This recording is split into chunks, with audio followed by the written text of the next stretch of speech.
시편 89편은 상당히 52절까지 있어서 길지요. 특히 시편 상권의 마지막 그런 시편이 되겠습니다. 73편부터 시작되어져 있는 시편의 3권의 마지막. 그 배경은 유다의 그 멸망을 배경으로 하고 있습니다. 그런데 유다의 멸망, 다윗 왕가의 몰락, 그것을 얘기할 때 가장 문제가 되는 게 뭘까요? 하나님과 다윗과의 맺은 언약입니다. 성경이 보면 언약이 총 이렇게 4개가 나오죠. 처음에는 노아와 맺은 언약이 있습니다. 그리고 그 다음 언약이 누구한테 있죠? 아브라함이죠. 그 다음에 이스라엘 백성들 시내산과 맺었던 언약, 그 다음에 다윗과 맺은 언약, 이 4가지가 성경에 나와 있는 언약의 가장 중요한 그런 부분이라고 할 수 있겠죠. 그런데 이제 다윗과의 하나님의 언약을 세우셨어요. 그게 사무엘하 7장 8절로 17절의 말씀을 보면, 내가 내 일을 오늘 본문에도 이렇게 반복하고 있죠. 그게 뭐냐면 4절 같이 3절 4절 같이 한번 읽어볼까요? 시작. 주께서 이르시되 내가 나의 택한 자와 언약을 맺으며 내 종 다윗에게 맹시하기를 내가 내 자손을 영원히 경고히 하며 내 일을 대대히 세우리라 하였다 하셨나이다. 그러니까 다윗에게 약속을 하셨죠. 내 일을 어떻게 한다? 늘 경고히 하고 대대히 세우겠다.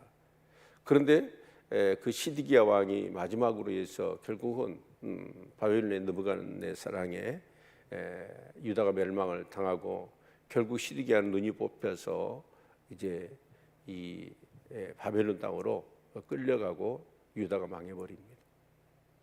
그러면 이 다윗과의 언약이 어떻게 되겠죠? 끝났나요? 자, 그러면 하나님은 언약을 어떻게 해요? 일방적으로 여러분 언약을 하셨으면 하나님이 언약을 어떻게 지킬까요? 아니면 깨버릴까요? 네, 하나님은 언약을 지키시는 분이에요. 그러니까 이제 나라가 망했어요. 다윗 왕가도 몰락했단 말이에요. 이제 그런 포로, 나라가 망해서 포로 기회에 이 시인이 아마 이 시를 쓴 것 같아요.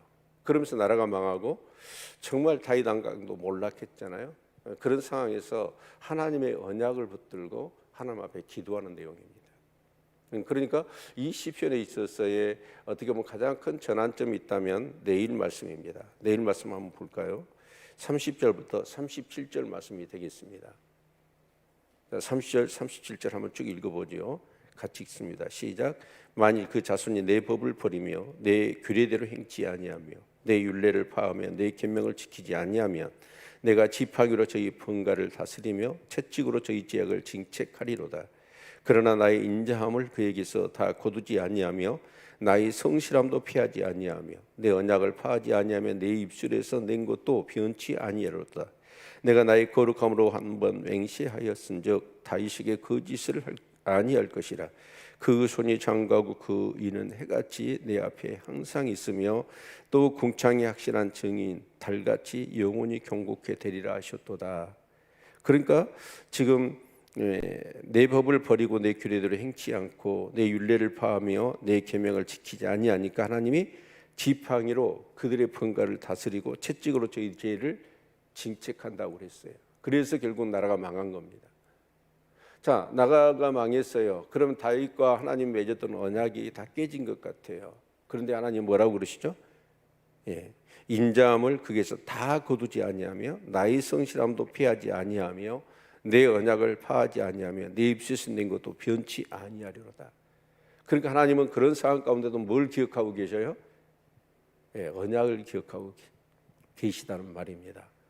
그래서 이 시인은 어쩌냐, 다윗과의 그 언약을 기억하면서 나라가 망했고 바벨론으로 포로로 끌려왔음에도 불구하고 그 언약에 근거하여 소망을 잃지 않고 하나님 앞에 기도하고 있는 거예요. 이것이 시편 89편의 전체적인 내용이라고 할 수가 있습니다. 그런데 이 시편 89편의 가장 중심 주제가 뭘까요? 그러니까 여호와의 인자하심과 성실하심입니다. 그 인자하심은 헤세드죠. 무조건적인 사랑으로 얘기하지만 오늘 시편 89편의 말씀을 배경으로 한다면 그 헤세드, 인자는 뭐냐면 언약적인 사랑을 얘기하는 거예요. 예, 정말 무조건적인 사랑을 하실 수밖에 없을까요? 바로 하나님이 언약을 해 주셨어요. 언약을 하셔서 그들은 그들의 죄로 인하여 죽어야 돼요. 심판받아야 돼요. 영원히 멸망해야 돼요. 그런데 하나님이 언약을 하셨잖아요. 언약을 하셨기 때문에 그 언약 때문에 그 백성들을 어떻게 하시는 거예요? 무조건적으로 사랑하시는 거예요. 그 언약적인 사랑을 끝까지 지키시단 말이에요. 그래서 그들을 다 멸하지 않았어요. 그 언약을 다, 그 성실하심을 전부 다 끝내버린 게 아니라 그걸 남겨두셨다는 거예요. 그래서 그들이 다시 돌아온다는 거예요. 돌아와서 다시 정말 그 후손들이 그렇게 번성하게 될 것이다 라는 사실을 이렇게 근거로 해서 하나님이 이렇게 약속하시지 않았습니까? 이렇게 될 줄을 믿습니다. 그 인애와 그 성실하심이 지극히 크십니다 라고 하면서 이 찬양을 하고 있다라는 것이죠. 이해가 되시죠? 예. 그래서 제 오늘 본문의 말씀을 이런 배경하에서 이렇게 본다면 여러분이 꼭 집에 가셔서 본문을 묵상하시면서 사무엘하 7장 8절로 17절을 읽어보시고요. 그리고 그 배경이 되어지는 열왕기하 24장 이하를 쭉 읽어보시면 이 시의 배경을 어느 정도 이렇게 살펴볼 수 있을 것입니다. 자, 그래서 1절, 2절 같이 한번 읽겠습니다. 시작. 내가 여호와의 인자하심을 영원히 노래하며 주의 성실하심을 내 입으로 대대히 알게 하리이다.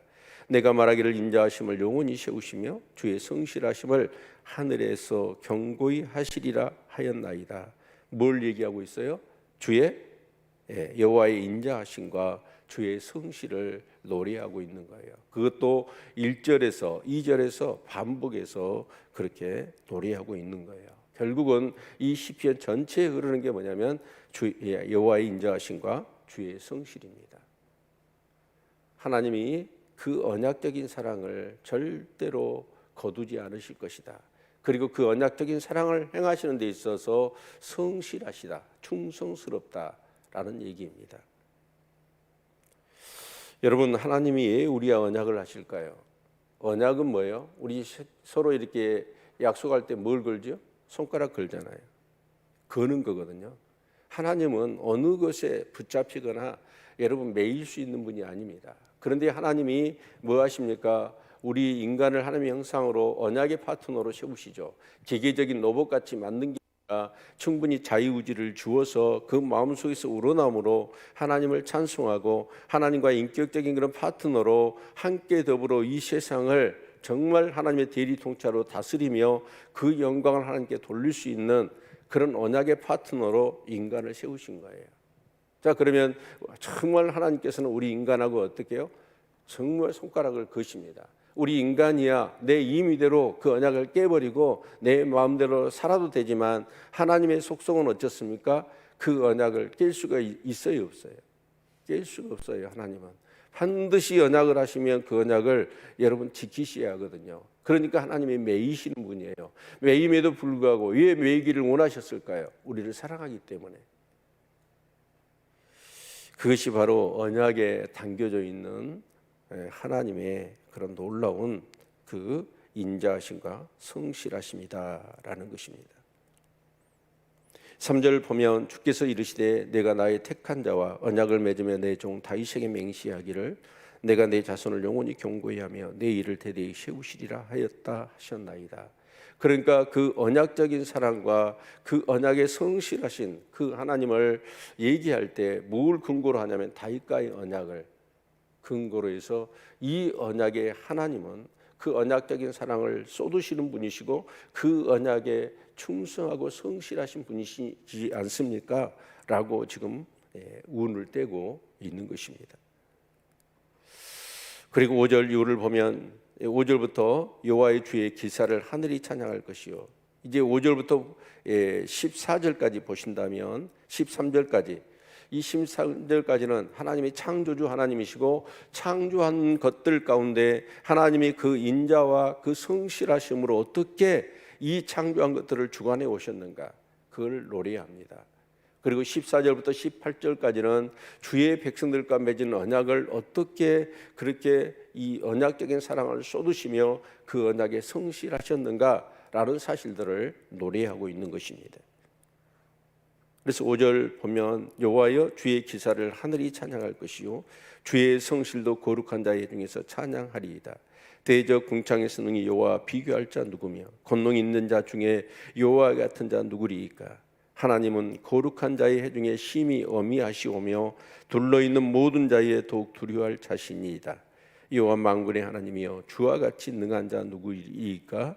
여호와여 주의 인자하심이 주를 둘렀나이다. 지금 하는 얘기가 뭐예요? 모든 것을 창조하셨고 그 창조하던 모든 것들 위에 그 하늘에도 그 하나님과 같이 능한 자가 누가 계시느냐라는 겁니다. 그러면서 계속 얘기하는 게 뭐냐면 그 창조한 것들 가운데서 하나님은 성실하게 그 인자하심을 베풀고 계시다라는 얘기이죠. 그리고 9절 이후를 보면 주께서 바다의 흉흉함을 다스리시며 그 파도가 일어날 때 평정케 하시나이다. 주께서 라합은 애굽이라고 그랬죠. 살육당한 자같이 파시하시고 죄의 온수를 주의 능력의 발로 흩으셨나이다. 하늘이 주의 것이요 땅도 주의 것이라 세계와 그 중에 충만한 것을 주께서 건설하셨나이다.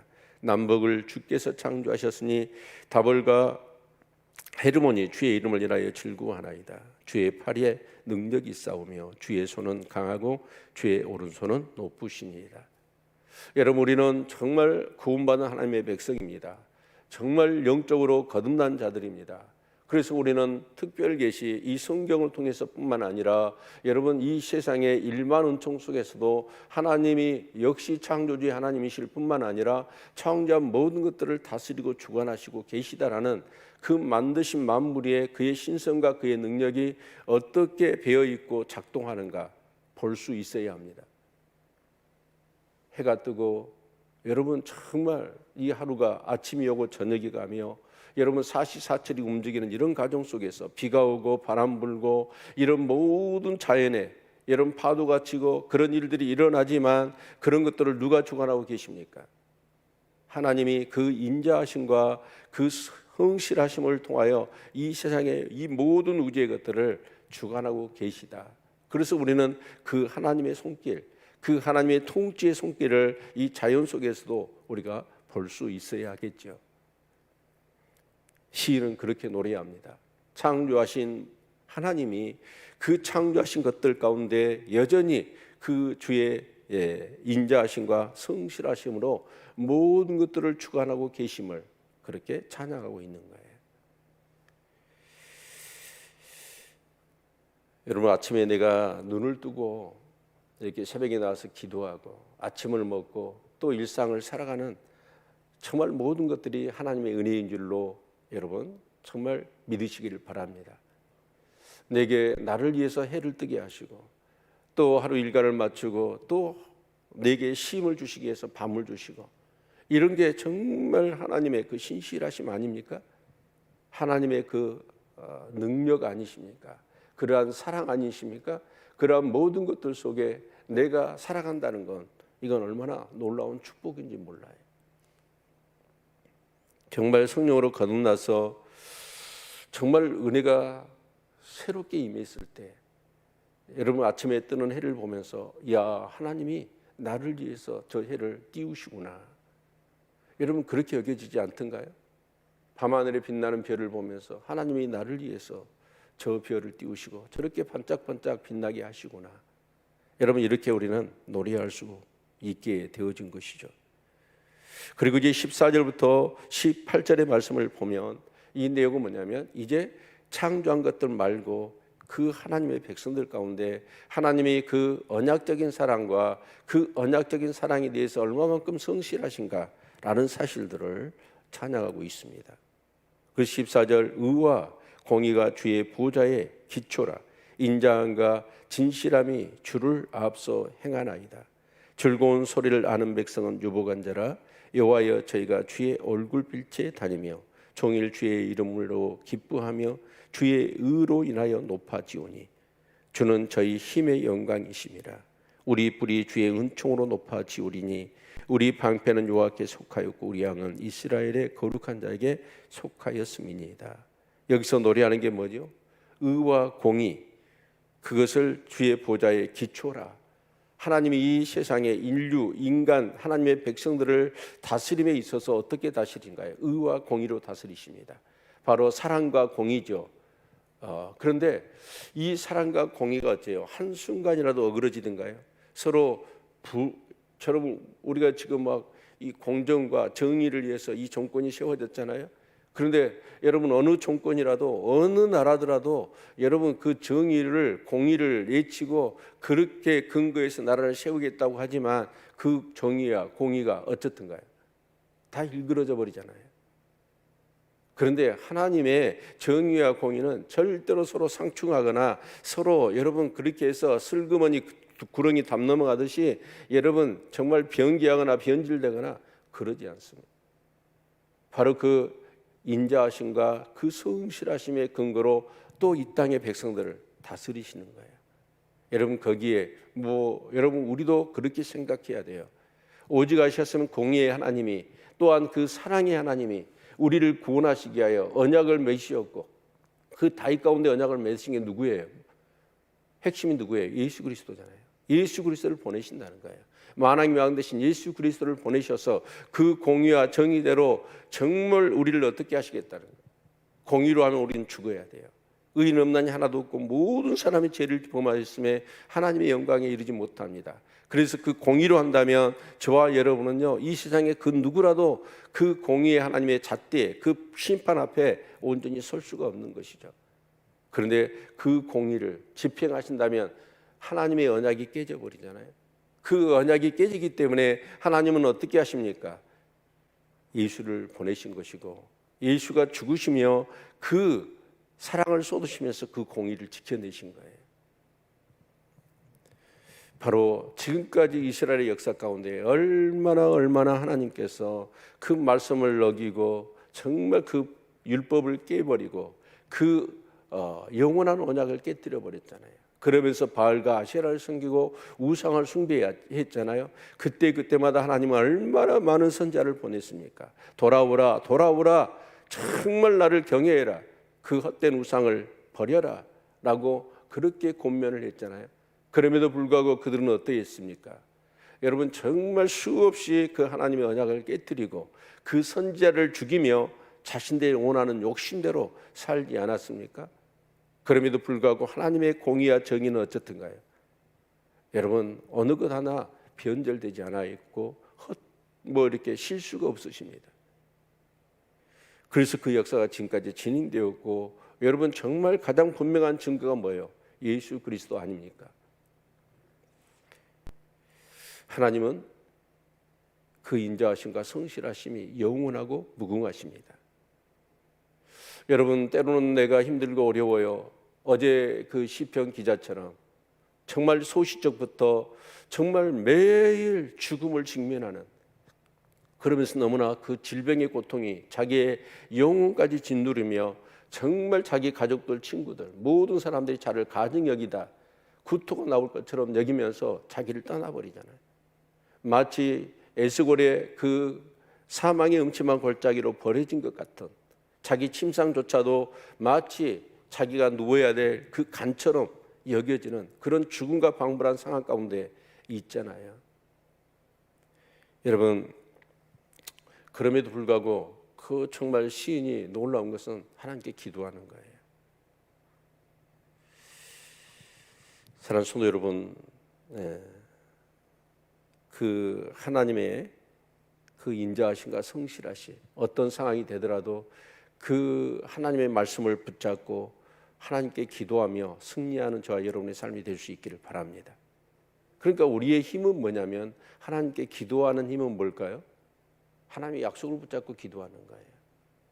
하나님이 이렇게 약속하지 않았습니까? 그 약속에 대해서 언약적인 사랑, 헤세드를 베푸시며 정말 그 언약에 성실하신 하나님, 이게 성경의 증거 아닙니까? 이 세상의 역사가 그 증거 아닙니까? 이 세상에 피조된 이 세상 전부가 그 증거 아닙니까?